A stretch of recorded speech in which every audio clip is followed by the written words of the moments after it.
Hello friends, welcome back to our channel.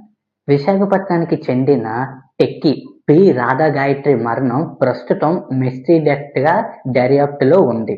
ఇప్పటి వరకు అధికారికంగా హత్య అని కానీ సహజ మరణం అని కానీ పోలీసులు తేల్చలేదు. ఘటన అసలు ఎలా జరిగింది? రాధా గాయత్రికి 27 సంవత్సరాలు, గురుగ్రామ్లో సాఫ్ట్వేర్ ఇంజనీర్గా పనిచేస్తుంది. ఆమె భర్త శ్రీచరణ్ పూణేలో ఐటీ ఉద్యోగి. ఇద్దరు 2025 నవంబర్ 8న వివాహం చేసుకున్నారు. జూన్ 13న ఢిల్లీ నుంచి రిషికేష్ వెళ్లి జూన్ 14 రాత్ర ముసీపూర్ సమీపంలో హోమ్ స్టేలో చెక్-ఇన్ చేశారు.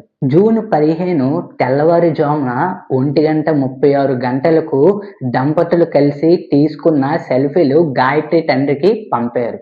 భర్త చెప్పిన ప్రకారం వారు రాత్ర మద్యం సేవించి సుమారు 3:30 నిద్రపోయారు. ఉదయం లేచేసరికి గాయత్రి స్పందించకుండా కనిపించిందని, ముక్కు మరియు నోటి వద్ద రక్తం కనిపించిందని అతను పోలీసులకు తెలిపాడు. పోలీసులు ఫోరెన్సిక్ బృందం గదిలో రక్తపు మరకలతో ఉన్న బెడ్షీట్, 2 ఖాళీ మద్యం సీసాలు, ఉపయోగించిన గ్లాసులు, కొన్ని మందుల స్ట్రిప్స్, నేలపై అపస్మారక స్థితిలో ఉన్న గాయత్రి వంటి ఆధారాలను స్వాధీనం చేసుకున్నారు. ఇప్పటి వరకు బయటకు వచ్చిన ప్రాథమిక సమాచారం ప్రకారం శరీరంపై గాయాలు కనిపించలేదు.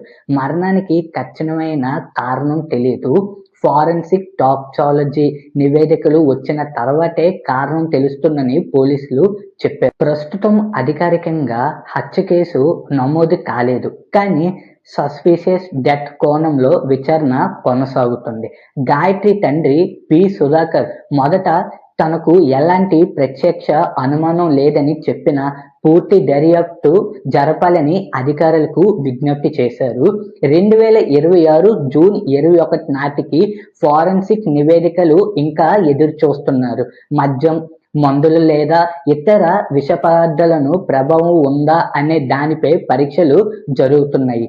భర్త వాంగ్మూలం, హోమ్ స్టే సిబ్బంది సమాచారం, సీసీటీవీ మరియు డిజిటల్ ఆధారాలను పోలీసులు పరిశీలిస్తున్నారు. ఈ కేసులో ఇప్పటి వరకు అత్యంత కీలకమైన అంశం రిపోర్ట్.